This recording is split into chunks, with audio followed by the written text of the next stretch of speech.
Good afternoon, everyone. I'm Bruce McPheron. I'm Ohio State's Executive Vice President and Provost, and it's a real pleasure to welcome you all here this afternoon.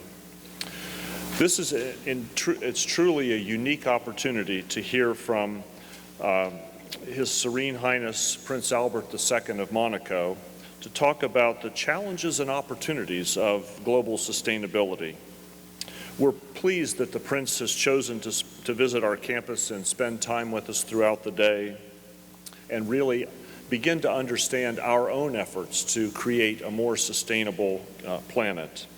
Ohio State is committed to creating a culture of sustainability across our university's overarching core goals of academics, research, outreach to the community, and operational efficiency.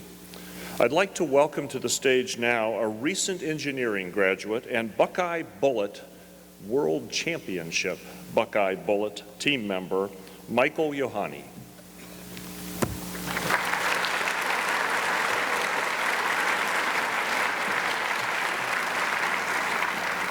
Thank you, Provost. Good afternoon. I'm Michael Yohani. I was very fortunate to have the opportunity to join the Buckeye Bullet team as a high school student and then continue my involvement with the program throughout my undergrad career here at the university. The Buckeye Bullet team takes the vehicle to many events throughout the year where we get to interact with the public. One of the most common questions we get is, why do you do this? Why the Buckeye Bullet? You're never going to drive the car down 315 or take it to the shoe on Saturday for the football game. So why do this? For us, the importance of the project extends far beyond just setting an international land speed record. But don't get me wrong, that plays a big part too. Roughly 30% of the world's energy usage goes towards transportation. With the Buckeye Bullet project, we have the opportunity to improve the technology and efficiency of clean alternatives to conventional automobiles in an exciting, high-profile manner, simultaneously improving technology and raising awareness. Thanks to the vision and leadership of Gildo Pastor and Venturi Automobiles, students like myself have been able to pursue our passion, the development of electric vehicles. As I look at my fellow teammates and those that have recently graduated from the university and moved on to industry, I am excited to see what the future holds for sustainable mobility. It is now my honor to introduce Dr. Michael Drake, the 15th president of The Ohio State University. Dr. Drake's vision for the university's future focuses on access, affordability, and excellence, with an emphasis on groundbreaking research and modern, effective teaching. He has been a leader in higher education for nearly 4 decades and served as Chancellor of the University of California, Irvine for 9 years prior to coming to the university here. During his tenure there, Dr. Drake made significant progress that resulted in Irvine being recognized as a national leader in sustainability. In 2014, UC Irvine ranked #1 nationally in Sierra Magazine's list of the 10 coolest schools for improving energy efficiency and sustainability. Dr. Drake is a member of the National Academy of Medicine, the American Academy of Arts and Sciences, and serves on the board of the Association of American Universities and the Rock and Roll Hall of Fame. Please welcome President Michael Drake.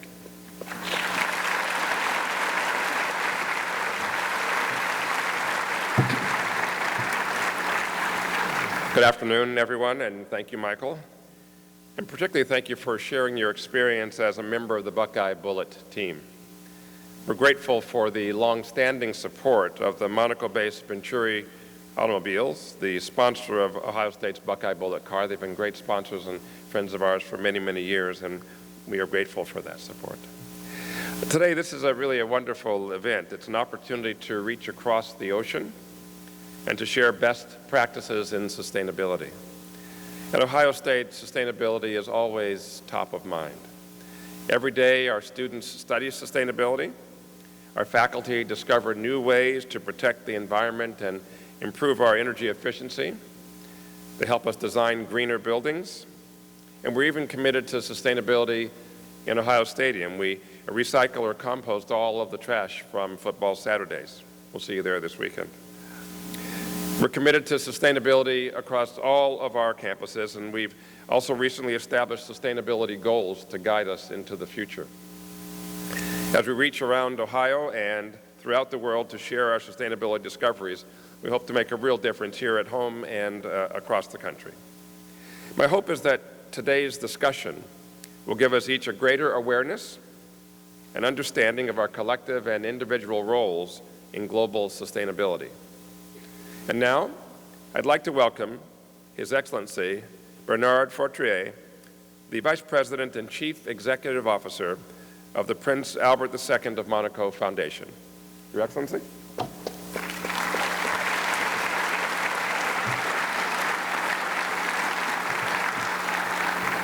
Thank you, President Drake. It's a great privilege to be with you this afternoon.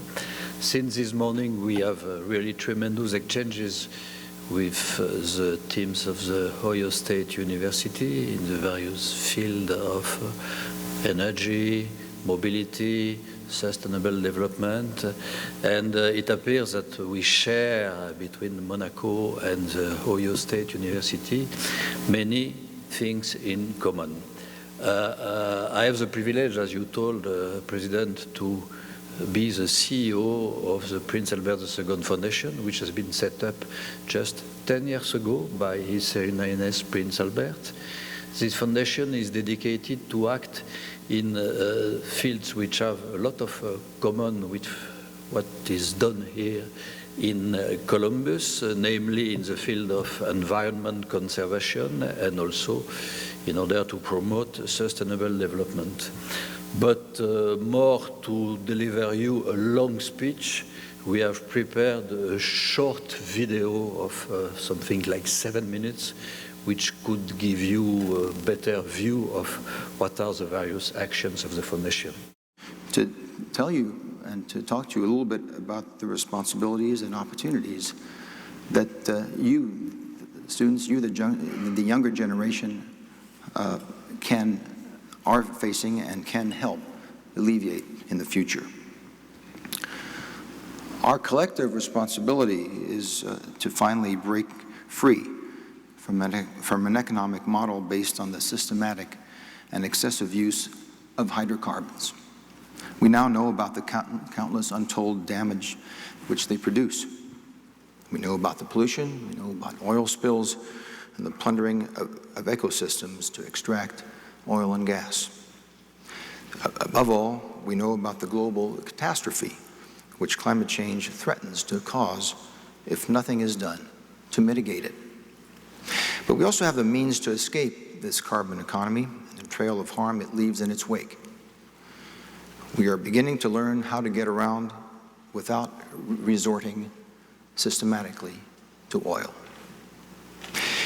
And we now can dream of seeing electric transportation means on a larger scale. As you are doing here, and as we are doing in Monaco, we are trying to develop electric and use of clean mobility vehicles. This alone should allow us to reduce our greenhouse gas emissions by 1/3. The Venturi Company is one of the best examples of this. The tools are here, and we must now learn to develop them and take them further. It will, of course, be a long road, for we are talking about a fundamental change in our habits and our mentalities. We are currently at the very beginning of this adventure, and it will be up to your generation to lead it to its conclusion. It will be up to your generation to determine whether this major change is possible, or if we must resign ourselves to watch from the sidelines as the planet warms up, the climate descends into chaos, natural disasters pile up, oceans acidify, countries disappear under the waves, and millions of men and women and children are left to live a precarious existence. Everything will be at stake over the course of the next 20 to 30 to 40 years. Over the course of these years, which belong to you, the next generation. I'm aware that this is a huge responsibility for you, but it is also a fantastic opportunity. Because catastrophes are not inevitable, because, as I said earlier, the tools are already here. Some are already here. because people are now convinced of the necessity, and because you will have the enormous privilege of inventing your own world.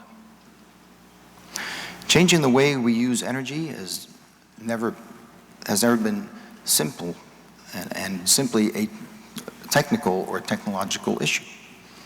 The inventions of steam, electricity, coal, oil, and nuclear power, each in turn radically transformed the rules of the economy, politics, and geostrategy.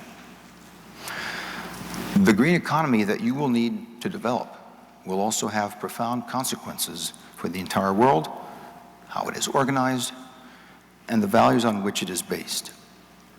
Decentralized energy production, smart grids, and connected cities will open up a multitude of new possibilities.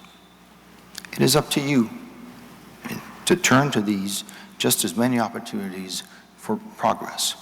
Environmental opportunities, of course, but also economic, social, and political. This is why I've been keen to stress the concept of your responsibility. This is natural, but also your opportunity. I hope that you will be able to seize this opportunity with all the enthusiasm of youth and with the boldness of your innovative spirit and the determination with which the American people they've so often demonstrated. As the great late President Franklin D. Roosevelt once said, there's a mysterious cycle in human events. To some generations, much is given. Of other generations, much is expected. I think he himself proved that belonging to these kind of generations could lead to great success and great accomplishments. So I wish you all the very, very best. Thank you very much.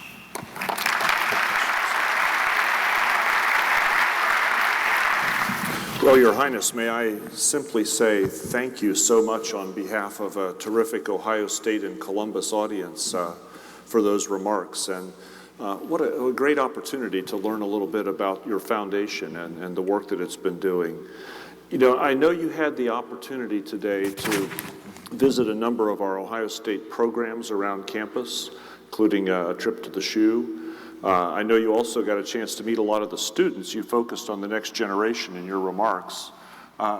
Without asking you to choose a favorite, I wonder if you could reflect on what you saw today and what impressed you. Well, I was impressed by a lot of things. Of course, the obvious link that brought me here was, of course, the tremendous collaboration for the last few years with Venturi and your department your wonderful department that makes extraordinary vehicles, most of them electric, and so CAR was a great, I think, a great privilege to see and to see that the incredible work is doing there, that they are doing there, both in terms of new vehicles, but of course new ways of imagining what to further that, what smart cities might look like, and what and the tremendous impact that will have on our societies. Excellent. Well, I know that you also had a chance to participate in an exchange of jerseys, so there was an additional educational component. You learned a little bit about our football. You didn't get to meet the 108,000 close friends of President Drake that will join us on Saturday, but we also had a chance, and thank you very much, to get a memento of European football, and we appreciate that as well. It was a great pleasure. Of course, I was exposed to American football as a child, coming over here and visiting my cousins in the Philadelphia area and going to Amherst College. That's a little college in the East. But of course, what struck me, of course, as I first got here was that we share the same color as red and white. And so there you go. So I was very happy to not only to receive one of the jerseys from your team, but to give one of the jerseys signed by all our soccer team, the AS Monaco soccer team, for your hopefully your Hall of Fame, not your Hall of Shame. And so, Perfect. Well, we're going to ask the audience to participate with questions here, and while we're getting warmed up there, some of our students actually have submitted a few. One that I found intriguing to each of you was to reflect perhaps on what you've done personally in your life. I mean, you have, Your Highness, a tremendous foundation and all that brings. Are there things that you feel that you can share from your own personal life that you've done that affect sustainability? well, I think obviously my trips to both the Arctic and the Antarctic were extraordinary experiences, and very few people have been able to do both. Some friends say that having been to both poles, that makes me bipolar, but I don't know if I should accept that or not. But I mean, just to see firsthand not only the incredible richness of these areas and their the incredible diversity that they have, that no one really thinks of. And they're very, very different areas. But to be able to see also firsthand the extent of sea ice loss for the Arctic Ocean, and then the tremendous changes also occurring in Antarctica. And I know there's some people here that I was able to, privileged to talk to at the Bird Center on all your wonderful people in glaciology and other sciences that are there. These are both polar areas are fascinating in their own right, and they hold a lot of the answers to and they're really sentinels of climate change, and they appear to be very robust and very harsh areas, of course, and very unforgiving. But I think they have such an important role to play in the balance and equilibrium of our planet that they are very fragile also, and we have to monitor them as closely as possible. Yeah. President Drake, we heard in your introduction the work that you accomplished at Irvine, and of course since you've been here we've established sustainability goals for the Ohio State University. How would you reflect back this personal commitment to sustainability? Well, thank you, Bruce. I haven't been to the North and South Poles, but I've been to Findlay and Millersburg. We do have education abroad programs on all 7 continents. I'll have to make a point of doing that. But I was saying my trips to Millersburg and Findlay, I got to see lots of things that were interesting. Kidding aside, it was a very important part of my last tenure to work on sustainability, and we believed that it was something that was sort of A to Z. So we worked on things from the size of plates we used in the dining halls to make sure we reduced food wastage, to solar paneling where we could, to water chiller facilities that helped us to cool and heat ourselves, to monitoring the temperature of water in bathrooms to not overly heat it in the winter when it wasn't necessary, or to do things like that to lower energy use. And so we found that first we were able to save millions of dollars a year in cost. That was great. And then we had a very active program in building, and ended up with a series of LEED certified buildings, several platinum buildings by the end of that time, when we were told at the beginning that that was not possible. And actually we learned a lot from that. Having been there long enough to do this, we learned that at the beginning the cost of providing the special materials needed to qualify for platinum status was such that the normal budget that we had for a building couldn't be maintained. So we had to really work hard to try to squeeze things under those limits. But when we became a user of those materials, people around us began producing them at lower cost, and then we were able to do more and more and more, and so finally had 11 platinum buildings by the end of the time. And so that was great during that particular phase of my career.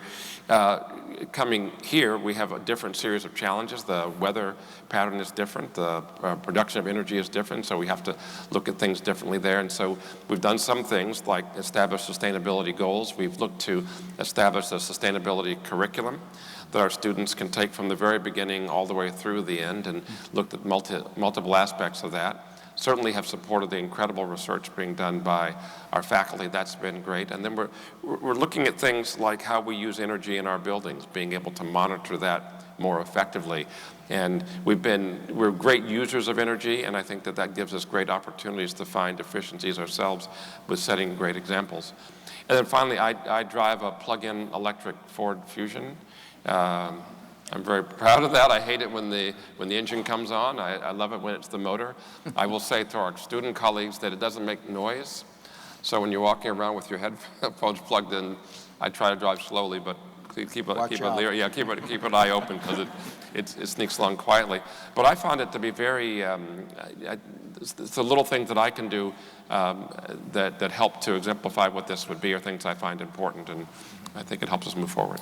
Now our freshmen here know two interesting facts about you. They saw you at convocation a week ago on your electric guitar, and they'll be watching for you stealth driving around campus in your electric vehicle. And so I also have a non-energy using acoustic guitar, so that's perfect. Right. Yeah. I'm waiting for the solar panel on that electric guitar. That'll be the next. That'll be the way. What about from the audience? I think we have microphones available. You don't want to hear me keep asking questions, so let's hear from some of you. There we go. Please identify yourself. Hi, my name's Matthew Griffin. I'm a second-year student in the Environment, Economy, Development, and Sustainability major. And I have a question for His Highness, if I may. I was wondering about your foundation. How does your foundation identify really high-impact organizations or causes to support?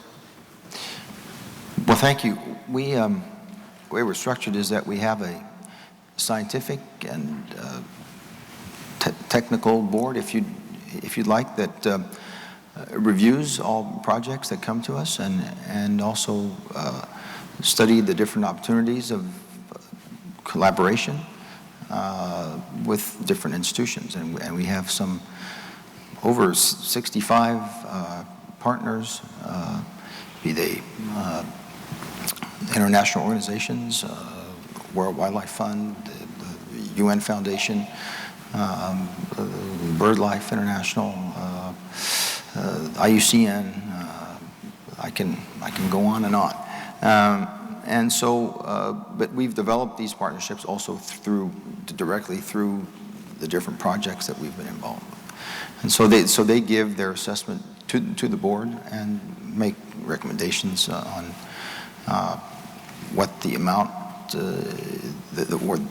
there always is a required amount, but they also can tell us this is worth a lot more than is actually asked for, or we go back to the different stakeholders and say we'd like to, or we'd like to continue to give more, or we prefer to give this amount for this reason. So it's a very systematic approach, and it's worked so far because we've been engaged in, I think it was said in the film, over 370 projects on all 5 continents, in all the different areas that you saw in the film. So it's been a lot of work, and there's a very small team of permanent staff members at the foundation, but I think it's thanks to the different partnerships that we have that we can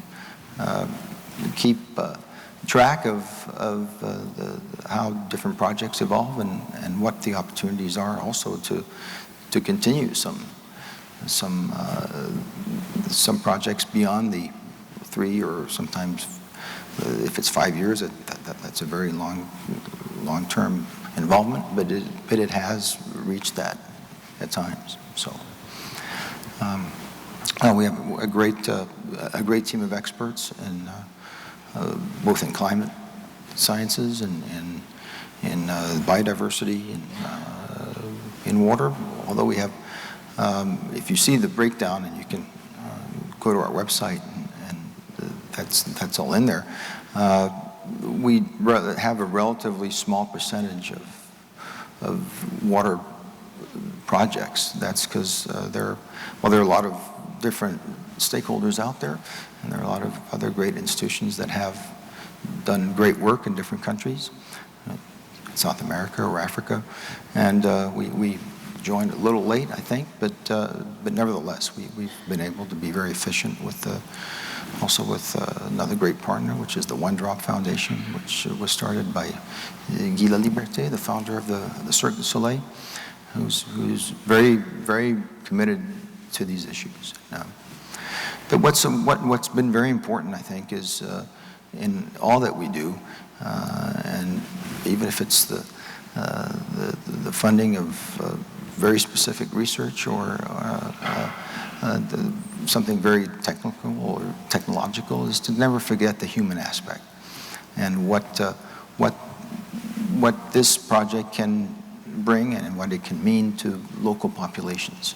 If it's in developing countries or if it's in very remote locations, it's always we've always looked at it and try to look at it through the human aspect and how it can help these communities progress and advance also.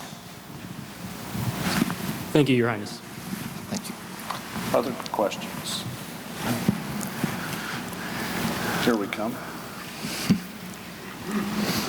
Hello, I'm Patrick Callanan, and I'm an Environment, Economy, Development, and Sustainability major.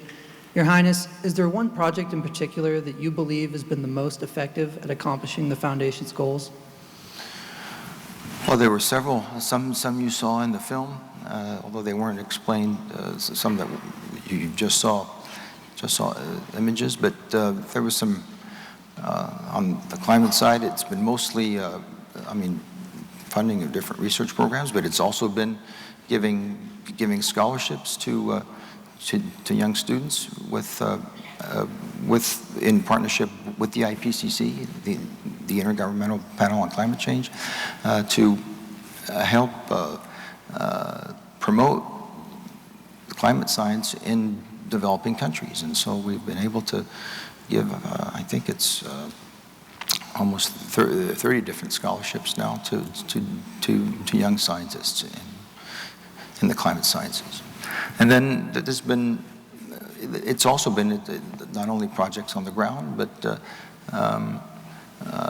holding of different conferences on ocean acidification, on climate change, on green economy, on blue economy.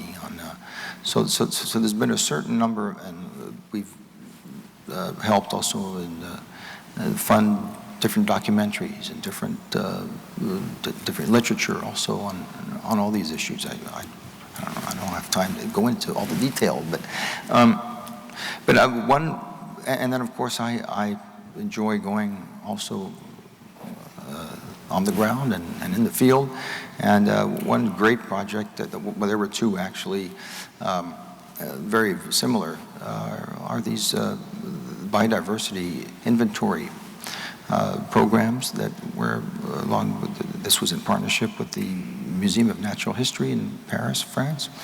But they of course were able to harness some 200 different scientists from 20 different countries, and they did this in Madagascar and Mozambique and the Mozambique Canal, where they do these huge inventories, both on land and at sea, over several months. So I was able to go visit the scientists on the ground there and to see what they were doing firsthand. And the picture on the shot in the documentary, where I'm in that contraption in the air there, that was in Mozambique, and that was just outside the a camp that was, and there was a very similar project also in Papua New Guinea, on the northern shore of Papua New Guinea, in Madang, and in the Madang area, and that was also fascinating because I'd never been to Papua New Guinea, and it's a very interesting, both in terms of the fact that the ethnic and ethnic language diversity almost equals the biodiversity, because there are some, and I didn't know that before going there, there are some 800 different languages and dialects being spoken on Papua New Guinea. And so, but they have an incredible richness of biodiversity, as you know, and it was wonderful to go through the forest there with the scientists to see the different specialties and and what they were able to recover, and the incredible number of new species that are still being discovered today. We've lost a lot, but we're able to discover some more, which I think is very exciting. Excellent.